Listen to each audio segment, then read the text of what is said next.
Let's begin. Daredevil Born Again is a series of character assassinations. Now, this is going to be a spoiler-filled review, and that includes not just Born Again, but Season 1, 2, and 3. So, you have been warned. But I want to talk about the trailer real quick, because if we watch the trailer, it's a bit misleading. Now, when Matt and Fisk have a sit-down, Matt talks about Fisk becoming mayor and says he can't shake the feeling that he's gaming the system. Now, how is that misleading? We are led to believe that Fisk is still evil and that he's still up to his evil ways and continuing his character that has been established since the Netflix shows. But once you actually get into the show, Fisk is all trying to do good and he's trying to be a better man and do things for the people and no longer doing any crime stuff, which is not good. We know he's evil. We know he's going to go back and do those things. It's just a matter of time. And they're doing the same thing with Daredevil. It's like, oh, he's not Daredevil anymore, but we know he's going to be Daredevil. So I'm going to preface this review as a series of character assassinations and them revisiting a lot of themes and ideas that the original Netflix shows have already established, but they're doing it in a much poorer way. Now, at the time of recording this video, only up to episode 4 is out. Now, here's the first character that gets assassinated, literally, Foggy. Now, this long-established character, he saved someone named Benny for a rainy day just to not give Matt an excuse to be Daredevil. But why is he hiding shit from him? He's been Daredevil for a while. In season 2, Foggy literally said, if I can't stop you, at least let me help you. But if I can't stop you, at least I can do is help.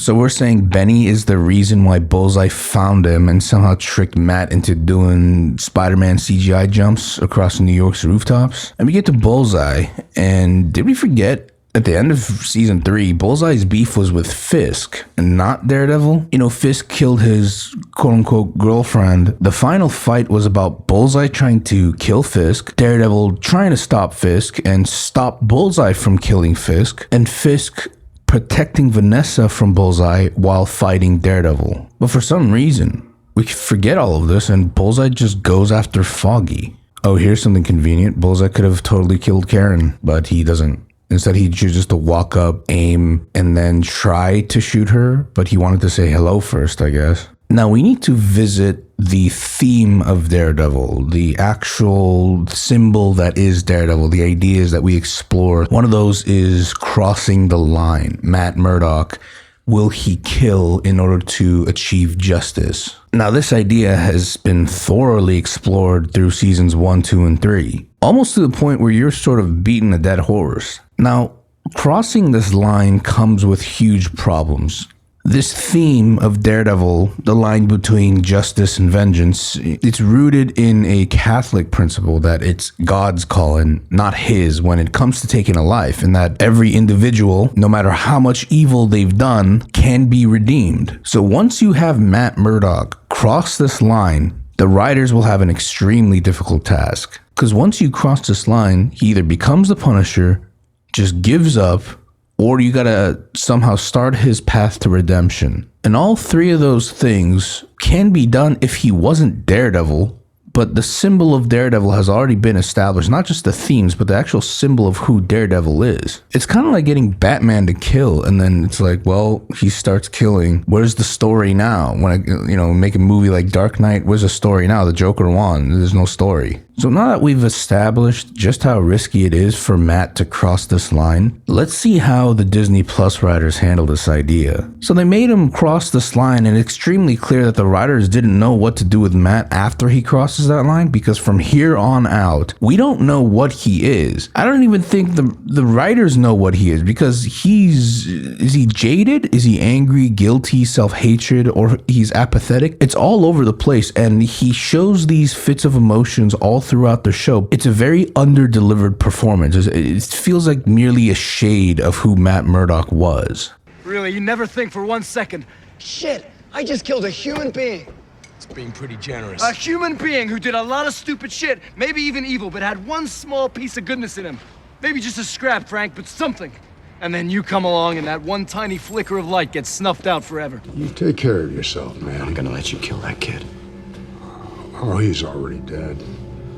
I caught up with the van while you were dicking around with no boost, man. I put an arrow in that thing's heart. Come on! Kill me! No! God knows I want to. But you don't get to destroy who I am. You will go back to prison, and you will live the rest of your miserable life in a cage, knowing you'll never have Vanessa. That this city rejected you. It beat you. I beat you. Also, real quick, do you know why Bullseye doesn't die here when he totally should have? It's because the writers stashed him away for a rainy day. Anyway, after Matt crosses this line, he gives up being Daredevil, but we're not really shown or even told exactly why. I mean, does he feel guilty because Foggy never really wanted him to be Daredevil and he died because of him? Even if this was the case, there's a serious problem, because in season 1, the whole reason Matt started all of this was because his heightened senses and his internal moral compass didn't allow him to stand by when he heard crime going around him. During an episode of season 1, he has an argument with Foggy after Foggy finds out that he's Daredevil. Matt explains that he would hear crime and he just couldn't stand by. He chased down a man and nearly beat him to death because he was sexually abusing his young daughter. You touch your daughter again, and I will know. So now you're telling me that after Foggy's death, for an entire year and beyond, he walked around New York, heard crime like this happening all around him, and chose to ignore it? Or for an entire year, he just didn't hear any crime? If he chose to ignore it, then you need to show a man who is absolutely apathetic, given up all semblance of hope, and completely jaded. But we don't even get that. Instead, we get someone who's more successful than ever, with a big-ass office and a new law partner. I don't know about you, but whoever this guy is on screen, that is not Matt Murdock. Who the fuck is this guy? So let's talk about Matt's new law partner, Kirsten, and what she is, because what she really is a character replacement. So far, she's done absolutely nothing that Foggy can't do. She's just a worse Foggy. Why did they even create her and put her in the show? They literally replaced Foggy for no reason other than for Matt to cross that line. But Matt crossing this line does nothing for the story, nor does it explore any themes or ideas we haven't seen before. And that's another thing, by the way. The entire show revisits themes that the Netflix writers have already well established, but in far inferior and shallow ways. Who the fuck is Cherry? No one gives a fuck who this character is, and neither does the script. He just seems like a straw man for Matt to bounce off exposition off of. And that's the problem with the second half of episode 1 and the entirety of episode 2. It's just expository babble. You know, I heard the first draft of the show was initially a courtroom drama.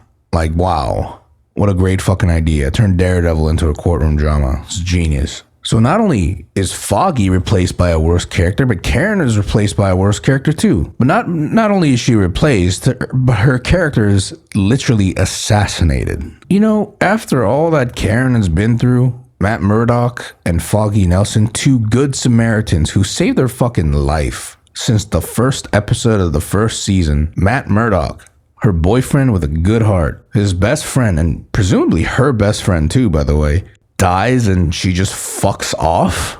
She's just like, nah, fuck you, man. I don't want to talk. I'm moving to San Francisco. Who moves to San Francisco, by the way? You know, this is not Karen Page. I guess all that she's done, all they've been through, what Matt's mother told Karen in season 3, she just throws it all away. While she's really honoring Foggy by ignoring Matt and fucking off. Real good character writing, guys. Also, Karen leaves a piece of horn off Daredevil's mask and gives it to Matt. So, like, does she want Matt to return as Daredevil? But Foggy didn't. What does she want? She wants him to return as Daredevil, but she's not willing to be by his side. Do you know why Karen was assassinated by the writers? Why she was written out? Matt's new girlfriend. A girl that makes zero sense to be a love interest for Matt. A girl who has zero chemistry with Matt on screen. A girl who has zero impact on the plot, is an influential therapist that happens to become Fisk and Vanessa's marriage counselor? Really? Like, you understand how contrived that is, right? You know what this means? This means that these fucking writers sat in a room together and said, hey, we should have this exciting reveal that Matt's new girlfriend is Fisk's marriage counselor. Yeah, that'll really surprise people and drive ratings up. Like, who gives a flying fuck? No one cares. No one cares about her. She's a worse Karen. This is why she was written out, because Karen is not a therapist. And even if she was, she would never be Fisk's marriage counselor. So they fucking assassinated Karen just for this retard. This new girlfriend is completely irrelevant. She also knows how Matt feels about Fisk, but for at least 4 episodes, she just like never brings it up to him. Okay. Like there's zero chemistry, man. These new characters are infinitely worse, and all of our old characters are assassinated. Fisk is a pussy bitch. Look, I know Fisk returned in Hawkeye and Echo, but that doesn't change much for this show. For one, I don't think that being primarily a Daredevil fan, really should be doing like external homework to know what happened to Fisk in other shows. Like, what is this, Halo fucking 5? But I know Fisk. He's someone who has embraced his evil long time ago. So he returns, and I don't even know when or how he got out of prison, but when he returns, Vanessa is some epic crime lord? Really? She just has to be a badass boss bitch, huh? All right, whatever. But it's not even as egregious as Vanessa cheating on him with some dick named Adam. Let me tell you something. Vanessa would have never cheated on him. Ever. Even if she did, she wouldn't even have the fucking balls to ask Fisk not to kill Adam. He would have fucking killed Adam. She would have said, if she did have the balls to ask him, oh, don't kill Adam, he would have said, he's already dead. I killed him. He's long gone. You know, it's another thing. Like, Fisk would have never said yes to marriage counseling. Like, if Vanessa's the one who pushed it, he would have said, we've been through much. There's nothing that 2 people who love each other can't talk honestly and work this out. You know, he wouldn't sit in front of Matt's dumbass new girlfriend and endure this fucking cuckfest. Like, who the fuck is this? This guy is not Fisk. You know, it doesn't make sense at all that Fisk is running for mayor. Like I've established, Fisk is someone who fully embraced his evil by the end of season 1. He condemned his love for New York during his fight with Daredevil. This city doesn't deserve a better tomorrow. It deserves to drown in its filth. But for some reason, his love for New York is resurfaced. Like, he let go of his evil, but he condones his wife to do all this crime shit. You know, this is what I'm saying, that the trailer misled us to make us think that Fisk is still Fisk. Like, he's still evil, lying through his teeth and, you know, gaming the system to become the mayor. But all of a sudden, he wants to do it by legitimate means. And you know what's the most dumbest way that he won? Like, I thought the whole thing was going to be about Matt, you know, putting on the suit, figuring out what Fisk is up to behind the shadows as he tries to run for mayor. But no, by the end of episode 1, he's just like mayor, like he just won. And how did he win? The show tells us, oh, the younger generation, which is like so lazy, and also it doesn't make sense. Like, it just feels so forced how he won. Even if the younger generation won him the vote, it hasn't even been long enough. Like, this entire city remembers what he fucking did. Like, the entire media covered the whole Fisk fiasco for years. Through and through, and during that conversation, Matt tells him, if you step out of line, I will be there. But I thought he was done being fucking Daredevil. If Fisk returns, then shouldn't Matt put on the suit and see what he's up to, like behind the shadows? Like, what the fuck is he doing now that's different from the previous seasons? He'll return for Fisk, but not for Foggy or Karen or any innocent soul that's being harmed around him. But if Fisk is the one that's causing the harm, he'll return? Like, how does that make any sense? Is Matt fucking jaded or not? Like, go rewatch the start of season 3 and see exactly how Matt struggles with being jaded after having Elektra, his love, used and killed, staying with her in that tower as it crumbles down. Like, this is nothing like that. But I just want to give you the ultimate plot hole. The ultimate plot hole that just has all this crumbling down. You know, one of Fisk's policies is anti-vigilante, a sentiment the show tells us that he has and he won because of, but the show doesn't show us that the people, his constituents, even share this sentiment. So does the younger generation hate vigilantes? Is that how he won? Do they hate Daredevil? Do they hate White Tiger and the Punisher? But I wonder if they love the Avengers, because they're not vigilantes, right? Well, they become vigilantes, half of them in Civil War. Right, they're superheroes, right? So what's the difference? Is it vigilantes or superheroes? Like, they don't go into this. It's so inconsistent. But you know what the fucking plot hole is that just destroys this whole show? It's really obvious if you stop to think about it. The plot hole is that Fisk knows who Matt is. Like, he knows that he's Daredevil. You know, in episode 3, Fisk trashes on that case, and he must have known that Matt Murdock is the lawyer that helped Hector Ayala win that case. And he's like, this is bad, and like, vigilantism is bad. But if Fisk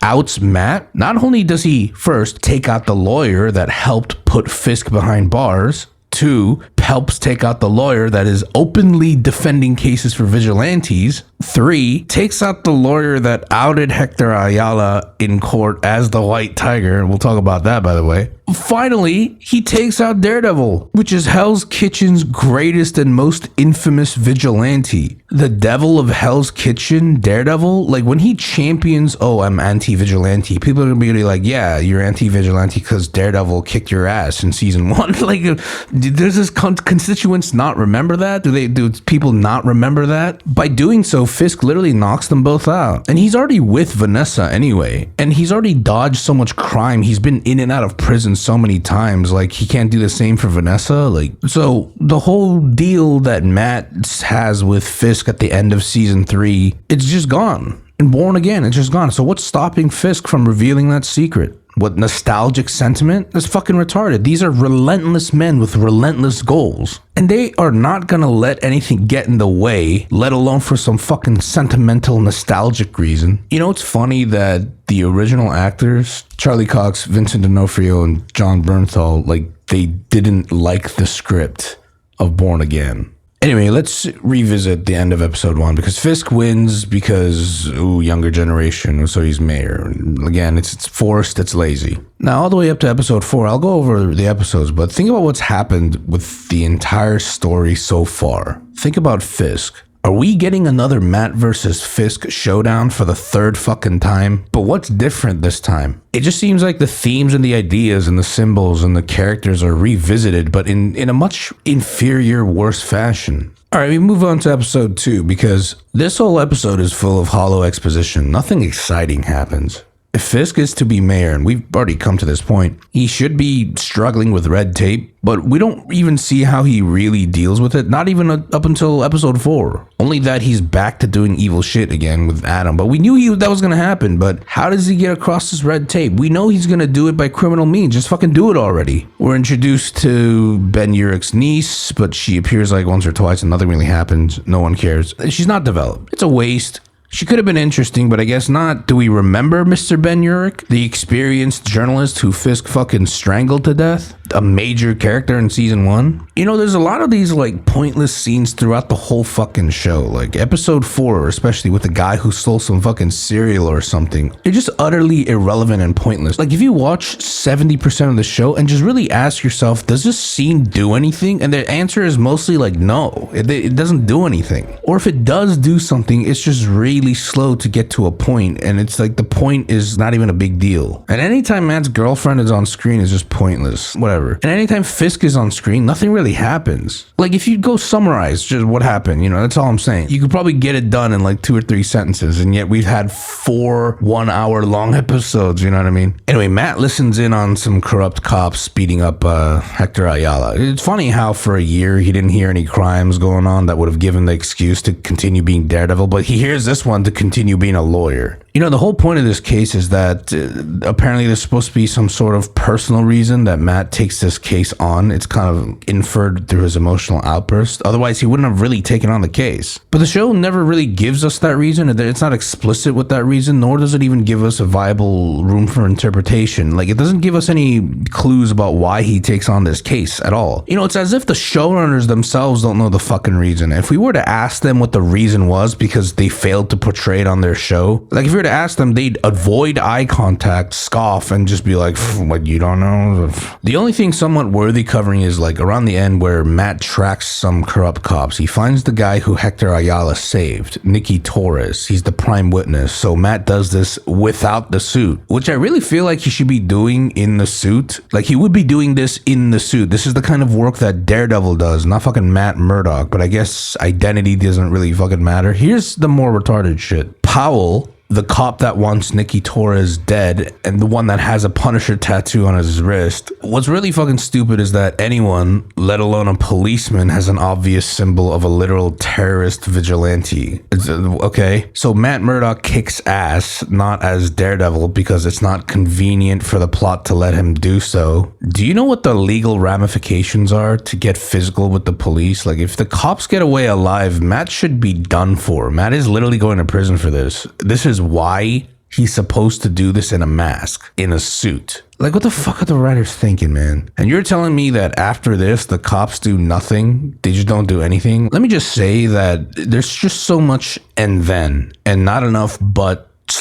therefore. It's not really a time for me to explain what this is if you're not familiar with this idea, but the writers of South Park, Matt Stone and Trey Parker, actually talked about this. That if your story has just so much and then, instead of but, therefore, that it's just bad writing. It's really boring. And the show has so much of it. And then this happened, and then this happened. Answer me this. How much has Fisk's story really advanced in these episodes? Matt's story. Nobody else's story is really that important or relevant. These are the prime characters that we want to see, and a lot of these scenes are just nothing. So the corrupt cop, Officer Powell, doesn't do anything, and neither does Matt, because it's like it's just a standoff because they've got dirt on each other or some shit. Like, if you're gonna be an admirer of the Punisher, I doubt you'd be a cop. It feels more like you'd be on the outside of the law on this one, instead of having a job position where the government and the other law enforcement officers actively arrest vigilantes and criminals. The entire episode is some really boring dumb case about proving Hector Ayala's character and innocence. Like, the dialogue in courtroom drama is so incompetent that I'll just go over the major points here. Nikki Torres, the man Hector saved, is Matt's key witness. Powell tries to get him before Nikki reaches the court to testify, but he gets there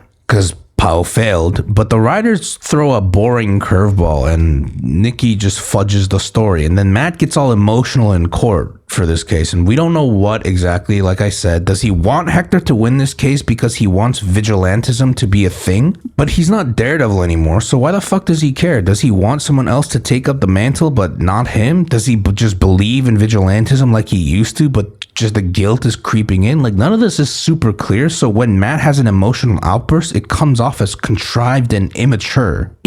Let's go back to Fisk and Vanessa real quick about their marriage counseling. They're arguing, but does anyone even fully understand what their real fucking issue is? Like, are their issues grounded? Does it matter? Do we even care? The answer is all no. So why do they keep showing us these fucking scenes of their marriage counseling that goes nowhere? Like, it's been 4 episodes. Like, it just doesn't go anywhere. But this is the most egregious character assassination that happens next. So after Hector Ayala says he and his wife lives with his sister and his niece, Matt outs him without telling anyone. Not Hector, not his law partner, as the White Tiger. What an absolute fucking retarded shit writing decision by the writers who just wanted to subvert your expectations. Matt fucking Murdock would have never done this. Never ever. Not to win some stupid fucking case. Like, if he cared about Hector and his vigilantism, he would have kept this secret and honored him. Or at the very least, he would have asked Hector, like, hey, this is an important thing.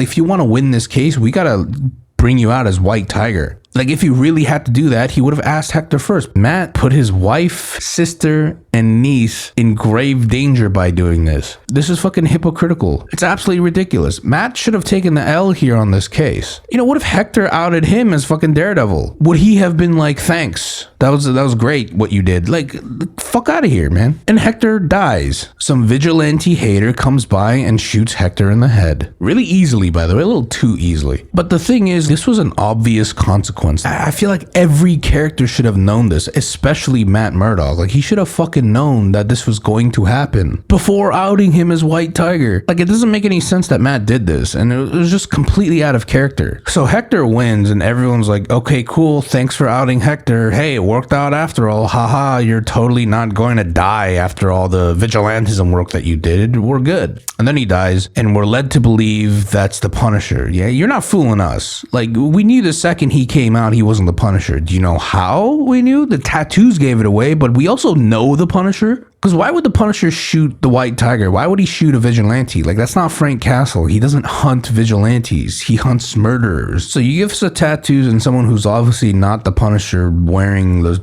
Punisher shirt skull thing and think you'll have us wondering for a week? Like, get the fuck out of here. Anyway, Fisk gives us some dumbass speech about how Hector winning was bad for New York. And I'm just like, okay, just tell everyone Matt Murdock is Daredevil. You know, we're told, not shown, that a major reason Fisk won was because of the younger generation. But we aren't even shown how the younger generation feels about vigilantes. Like, how do they feel about Daredevil if they like Fisk? Everybody knows Daredevil took down Fisk, so if you're for Fisk, are you against Daredevil? If no, it doesn't make any sense at all. If yes, why doesn't Fisk just out Matt? Right there on the spot. Just fucking do it. You win. It's a huge plot hole. It just absolutely makes no fucking sense. Fisk wins everything if he does that. Like it just tells us that the writers are clueless and they're fucking lazy and retarded and even apathetic. Like, they're hoping you don't notice. All right, if we move on to episode 4, they give us some contrived bullshit scene with Hector's niece, but for some reason she's not mad at Matt for Hector's death. Like when he's like literally the one who exposed them. This scene, like most of the show, is just there, but it's pointless. It's just trying to make us feel something, but it's just so dumb and so pointless. It doesn't advance the plot. It doesn't do anything. And it's the same thing with any of the scenes with Daniel. Like, if there's a point to Daniel, if he actually does anything, because all the way up until episode 4, he might as well not be in the show. Like, if there is an ultimate point to this fucking character, they're taking their sweet ass time, because nothing he has done contributes anything to the plot or the themes or anything. He might as well just not be in the show. So if he is going to be important and actually influence the plot later on, it's just way too slow. We've had 4 hours already. And it's the same thing with Matt when he chooses to represent this guy who got arrested for stealing cereal or some shit. Like, he openly mocks Matt, makes fun of him, makes unreasonable demands, argues with him, is belligerent and hostile. And then Matt does the best he can for him. Then he goes on some utterly retarded virtue signaling speech as if he's the fucking victim. Like, he has a fucking long ass rap sheet, literally lectures and dunks on Matt. And then Matt's just like, you're right, might be. Like, fuck this show, man. Anyway, we get more retarded, pointless scenes that go nowhere. No new information, no relevant information. Fisk and Vanessa. The only thing that happens is that we find out Fisk has been keeping Adam. Like, honestly, big fucking whoop. So he's being evil again. Like, who saw that coming, guys? Like, wow. Now, as I've said before, if Fisk became mayor, and if Fisk actually wants to do good through the law and not by criminal means for the city, then his troubles should be about getting things done. He should be struggling to get things done as mayor, and he was getting impatient. That makes sense. The only problem is that they delve into this way too fucking late and way too fucking slow. We're on episode 4. When does he actually pull the fucking trigger? Right when he's about to, Daniel steals the spotlight about him fucking up, and Fisk is like, all good, fam. So that buildup is gone. When is he going to be the scary ass fucking Wilson Fisk that is Kingpin? Do we remember Kingpin in the past seasons of Daredevil? He is not this guy. I don't know who this is on screen. This is not Wilson Fisk. Who is this? All right, let's get on to the final straw that made me write this critique video. So the bullet casing is apparently an important clue and plot device. Conveniently, it was just never recovered, right? So conveniently for Matt to go back and find it, and look, it has the Punisher logo on it. Yeah, that seems like a smart thing to do. That makes sense that anyone would do that. It also makes sense that Frank Castle would do that too, right? Fucking retarded. Is it engraved on it? Like, how did Matt feel it? How does he know the fucking logo's on it? Whatever. Anyway, like, I don't know why he just takes a random walk after he finds the bullet casing, and then he just like waddles right into Frank Castle's hideout. Like, he just knows where it is and all the doors are open. Like, it's Frank motherfucking Castle, the Punisher, and he's just there. He's not even fucking doing anything. So here's another character assassination. Frank Castle is there, and then he just berates and makes fun of Matt. But he hasn't been Daredevil for over a year, and he brings back shit up from season 2.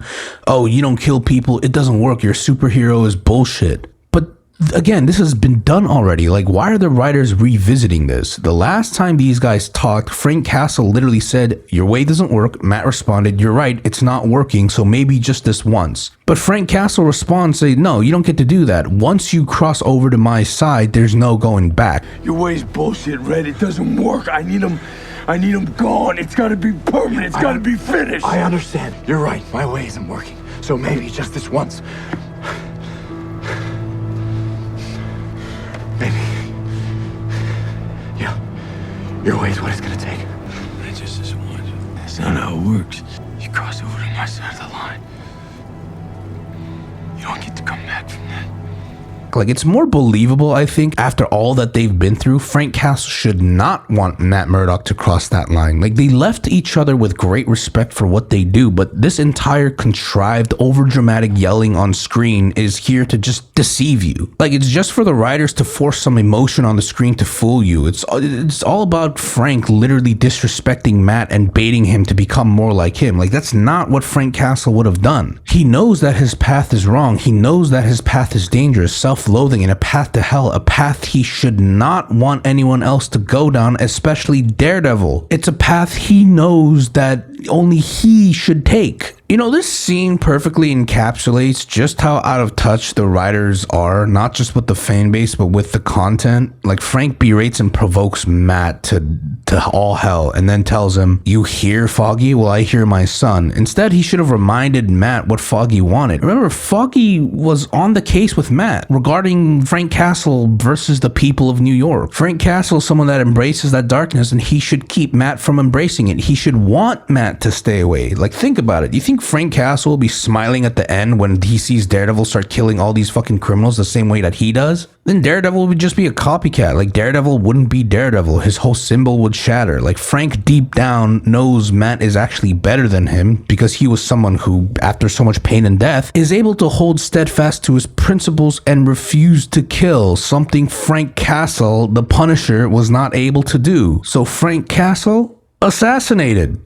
Daredevil Born Again is a masterclass in character assassinations and plot contrivances. It's really, really easy to get blindsided by nostalgia. I think the writers are just as confused as the characters about who they're supposed to be. They do not give a fuck about you and the things you care about. Not just, it's just what it is these days, I guess. Like, pathetic writers are taking these IPs. I don't even know how they get their hands on them in the first place. These writers don't care about the content. All they care about is, like, they're just blowing smoke up their ass, and they're writing with their ego. That's all they give a shit about. They don't care about you. So I say, with this show, fucking rest in peace, Matt Murdock, Wilson Fisk, and the Punisher. Rest in peace, Daredevil. Like, if you haven't seen the original Netflix series, like 1 through 3, go watch it. It's infinitely better. It's not perfect, but infinitely better. Well, don't be sad it ended, right? Be glad that it happened.